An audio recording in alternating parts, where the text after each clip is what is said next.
Iki nganggur aku tak melu nglakoni becak siji. Angsal. Paling kula yo le jalan jam 8 ketuk jam 12 jam bali. Perkenalkan, nama saya Pak Imin, dilengkapi dengan nama tua Ahmad Sarjono.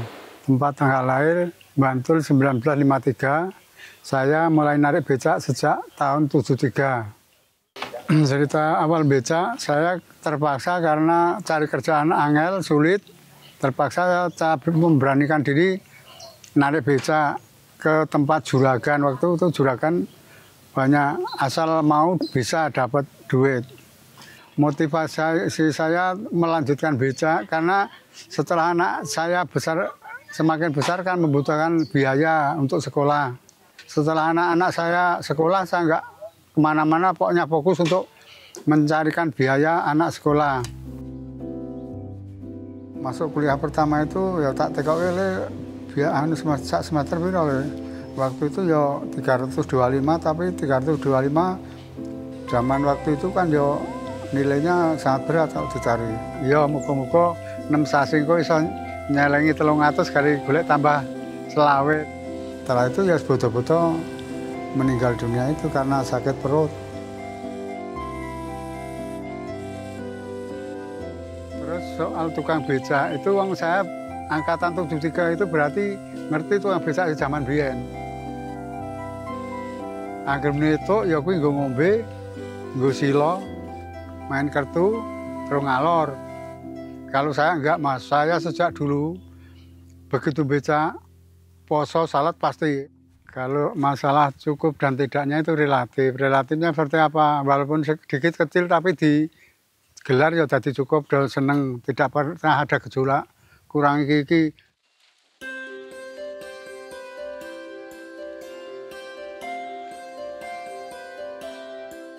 Biasanya sehari-harinya saya kalau dari sini itu ada yang ke pasar, ada yang ke Malioboro.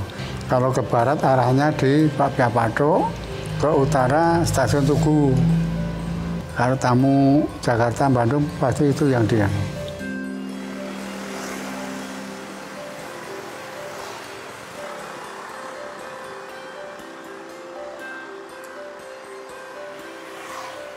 Saya tidak pernah malu-malu, sini becak atau ngomong ke.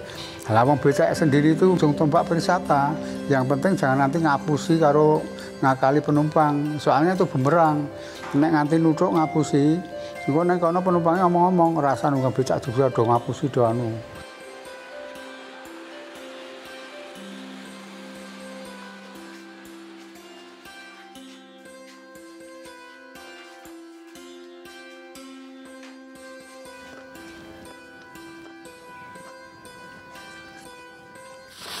Nah, tak salah ke maaf no, ke maaf. Ini ya Pak. Iya. Apa iki Pak? Iya mau ulangannya angel ora no. Ya lumayan Pak. Iya. Kula maem nggih Pak. Panen. Kowe sinau terus ya no, rankingmu man munggah. Oke enteng nek arep golek sekolahan kok golek. Kan asal bijine iso 5 besar ngono wis lumayan.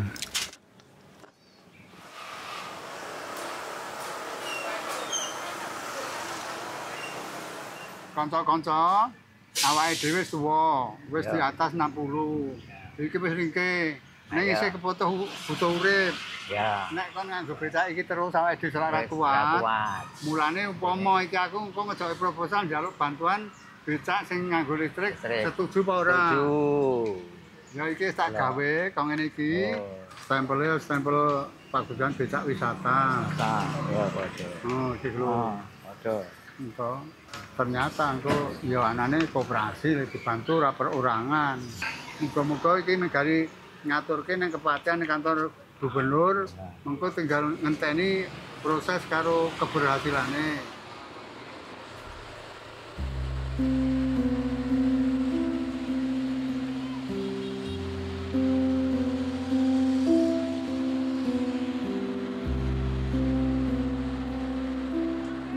Ini buku panduannya becak iki.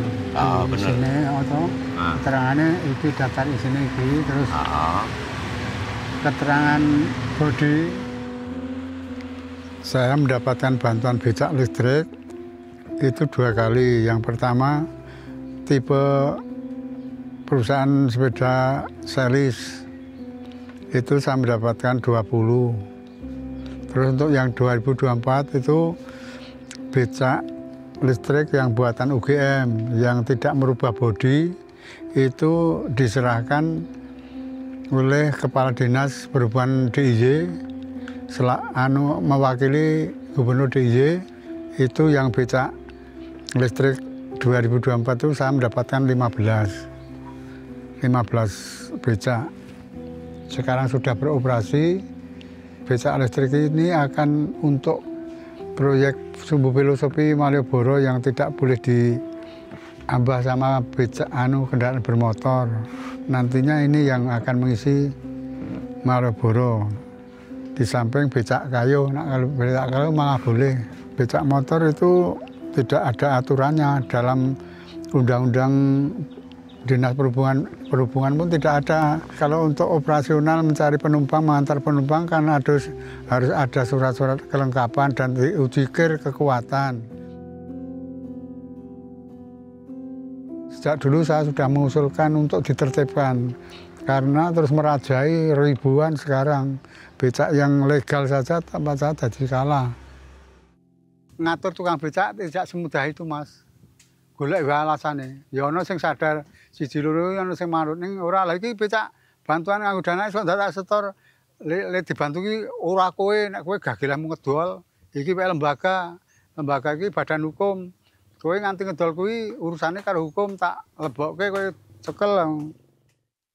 Itu saya kerep, Mas, pendidikan diklat-diklat macam-macam yang intinya kondisiplin, taat aturan pemerintah. Dimanapun kalau pemerintah ditentang, nggak bakal menang. Wong pemerintah itu mempunyai kekuasaan noto, nertibke. Kalau pemerintah menertibkan itu tidak bakal menjelomprong ke masyarakat. Kayak umur saya semakin tua, Mas. Kalau suruh genjot terus itu ya nggak kuat sekarang. Lebih baik saya berhenti becak, tapi masih dibutuhkan sama teman-teman untuk ngurusnya ini dan itu biasanya saya. Becak listrik kan tidak menggunakan bahan bakar minyak, cuman cas baterai, jadi lebih simpel, penak. Kalau urusan takut nanti kehabisan cas di jalan itu tergantung penggunaan. Seperti itu contohnya Pak Parjono itu rumahnya Bendungan itu Canden, dari kota sekitar 22 km tiap hari dibawa pulang ini becak ini. Pulang pergi ya masih belum pernah kehabisan setrum di jalan. Lancar-lancar saja. Kelebihannya penumpang kalau belum naik masih sanksi, wah gak kuat ora. Ternyata setelah naik berjalan itu penumpangnya senang, wah penak ya Pak. Terus kelebihannya kalau becak listrik itu produk pemerintah, makanya surat-suratnya pun lengkap. Jadi kalau sampai ada kecelakaan lalu lintas itu otomatis jasa raja turun tangan. Lain halnya dengan becak motor, kalau kecelakaan sampai mati pun nggak tahu jasa raja nggak bakal turun tangan. Terus bentuk dan potongannya tidak jauh dari becak tradisional yang dulu. Soalnya Sultan Hamengkubuwono IX pernah titip peling jangan dirubah, jangan digusur, jangan dihabiskan karena becak dan andong adalah ciri khas kota Yogyakarta. Permisi Pak, mau muter-muter bisa? Silahkan. Oh, berapa nggak Pak? Udah 20 aja. Oh iya. Satu paket kemana-mana. Kalau naik ya Pak? Monggo. Ini kemana dulu, ke Roto Wijayan? Tempat batik-batik apa kaos jogger? Oh, ini ke selatan dulu aja Pak. Terus terakhir ke Pato. Iya Pak, saya ikut aja. Setiap hari gitu rame nggak Pak yang naik becak listrik gini? Ya tergantung situasi. Kalau situasinya pas liburan ya banyak, Mas. Oh iya. Lebih enak becak biasa apa? Oh, enak ini kok ya, Mas. Becak listrik. Oh. Nggak menghabiskan tenaga. Oh, saya sangat bangga, apalagi ini sekarang pakai becak listrik. Itu sesuatu yang sangat modern. Kalau dulu gue nanjak terus dorong, sekarang langsung bisa.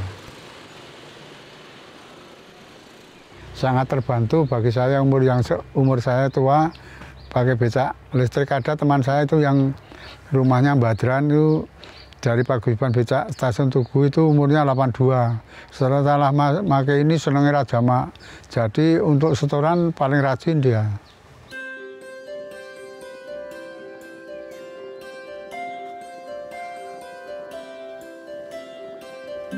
Becak adalah peninggalan budaya. Katanya itu dari keluarga keraton. Dulu itu sebelum ada kendaraan bermesin, itu keluarga keraton itu kalau ke pasar Beringharjo pasti naik becak. Semua ada saksinya.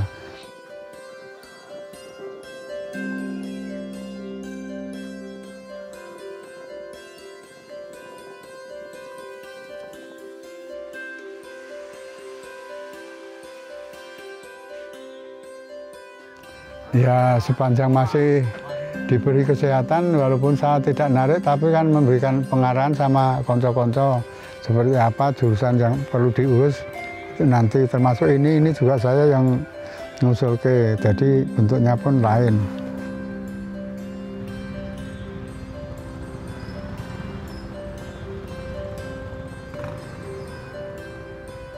Pendapatan saya biasanya 75 sampai 100 seharinya.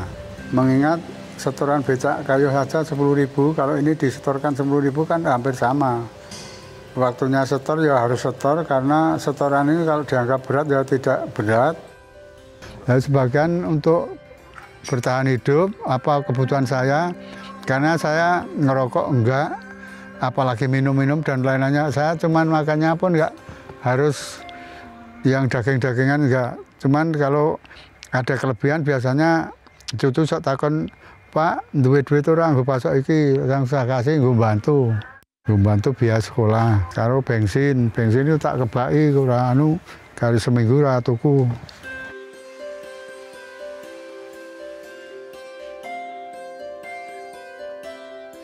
Itu kan sudah menjadi aturan pemerintah DIY, sehingga apapun yang diutarakan ke aturan itu harus ditaati. Nantinya untuk kemajuan ekonomi dan ini bisa dilihat semakin lama semakin tertib, ya itu semakin kepenak.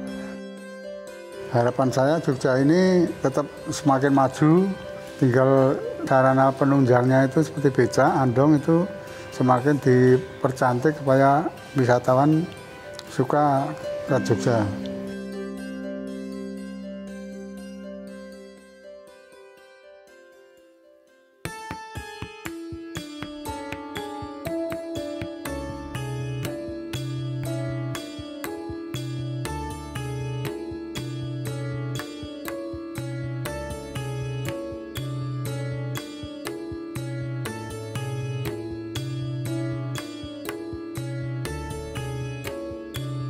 Dengan adanya becak listrik, masyarakat sudah mengenal nanti para penumpang itu ke becak listrik, sehingga bisa meningkatkan taraf hidup kesejahteraan bagi keluarga pengemudi becak itu sendiri.